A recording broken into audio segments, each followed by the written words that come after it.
Whether it be two-wheel drive, four-wheel drive, you know the drill. It does not matter what you drive. This is your All-Terrain Nation, and I'm your host, David Boyd. And today, that's right, today, we're talking about a Nissan Titan, the 2022. And you might be saying to yourself, Dave, you kept saying Nissan was killing the Titan, and look, they've done a press release on it. And while I still think the days are numbered for this truck, and I love the truck, guys, I do. I've owned this generation truck. I've tested the refresh version of it.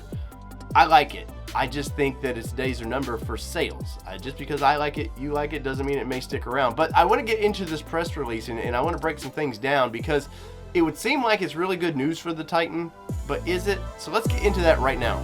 So we're going to get into some of the good and some of the bad about this. Now, the good part, first off, it's right in plain writing. This is from Nissan's media site. Nissan announces U.S. pricing for the 22 Titan. Sounds great, right? But why did it take so long to get to this point? I'm going to answer that in just a minute, but let's read this off real quick. The 22 Titan offers the most standard horsepower and safety features in its class, which it does. If you use premium fuel in that V8, you're getting 400 horsepower. Freaking awesome. That engine rocks. I love that engine, by the way. I've towed with that engine. I've towed across country with that engine. It's a horse, I promise you. And the warranty itself, 5 years, 100,000, that's freaking ridiculous. Why other manufacturers have never kind of jumped on that? I mean, it's expensive for manufacturers, but had Nissan initially sold enough vehicles that kind of scared some of the other ones, trust me, they would have jumped to that. But so we're going to get standard Safety Shield 360, which happened in 2020. So there's nothing new there. You're getting all the class exclusive intelligent forward collision warning, which works well.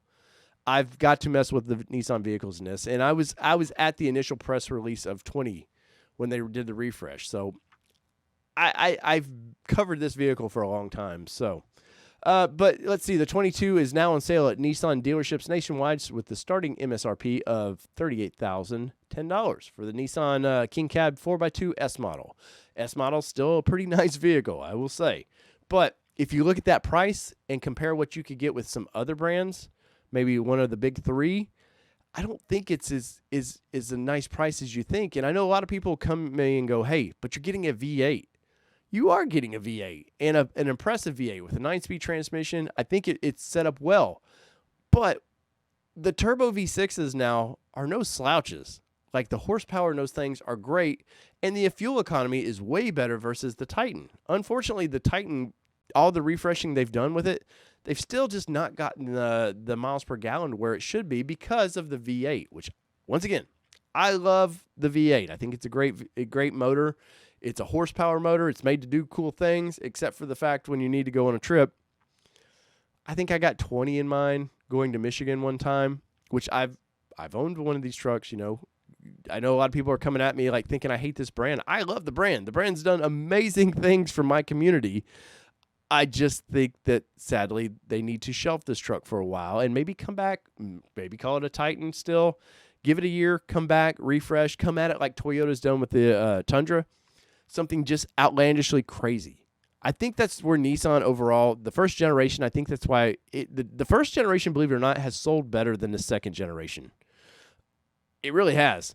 And even when they brought the first generation out, it was class leading. It was like 305 horsepower at the time. I think the best like Chevy was doing was like 280s, somewhere in there, 290s. Then a year and a half later, they bumped it up to 315. But the first generation was very Nissan unique looking. I think with this truck, they've just worked too hard trying to copy other brands. And I say that kind of, it sounds like I'm being mean about it. Totally understand and justifiable why, if you want to steal some shares away from the big boys, shape your vehicle a little bit like them. But look at brands like Toyota. They don't care. The Tundra outsells this thing like 3-1. It's ridiculous. And Toyota claims, or I've been told, they feel like they could sell a lot more Tundras if they had the capacity. So that's why you see the Tacoma going away from there. They want to build a lot of full-size trucks. Now, once again, Nissan needs to take a page out of that book and just do Nissan. Think about it. Nissan has some of the most iconic designs out there. You say R34, and people, they know what that means. The design alone is iconic. I think some of the problems the import brands have with full-size trucks is they don't understand full-size trucks. You know, look at Toyota's with the whole hitch thing and the tow points. They don't like that. So I think if Nissan were to shelf this thing for maybe a year, come back at it strong, you don't need to change the framing. Put a turbo V6 in this thing. Yes, I think the new 3.8 that they have in the Frontier, I think you could turbo that thing and do plenty well for this truck. And you're probably going to get a lot better fuel economy. I don't think you need to change the transmission. I think the 9-speed in this thing works out well. They've made a few minor adjustments to it over the past 2 years, and it's great. I just think that the brand needs to really look at the truck line, and let's pause this one. If you look at the sales of this thing, I kid you not, it's just going down, and that makes me sad because Nissan has done so much for my community here in Middle Tennessee. You may think I'm tough love on this brand because I know its potential, and so if you see me do these videos, I love this brand. I want to see them kick ass with full size trucks, but I think the writing's on the wall. I think if you look at this once again, it's taken how long to get this press release out? If they were going to build a 22, they would have done it. Look at historically, they changeovers in August, and by November, those new vehicles are on showroom floors. We're in January, and now getting a press release about 22, something that should have been on showroom floors for the past 4 months at minimum. Should have been on showroom floors, I'm telling you. So I think this is a good thing that you're getting one more model year, but at the end of the day, I still think the writing's on the wall that it's taken so long to get this. Let me know in the comments, though. Guys, once again, I do love the brand, and I'm tough love on this brand, but it's been a good truck for me. I had one for 3 years. It was a great truck for me. I went all over the country in this truck, and I loved it. I think, by the way, the zero gravity seats are the best in full-size trucks, hands down. I think those are the most comfortable seats I've ever been in a full-size truck. So let me know in the comments.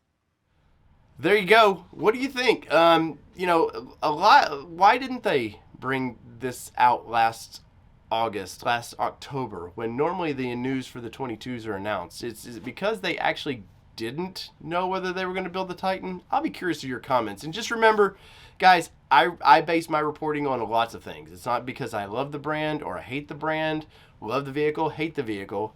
I see how things work in the industry, and I try to put the pieces together. So whether it be 2-wheel drive, 4-wheel drive, or these Titans that you get to drive for another year, this has been your All Terrain Nation. I'm your host, David Boyd. We're out. Peace, everybody.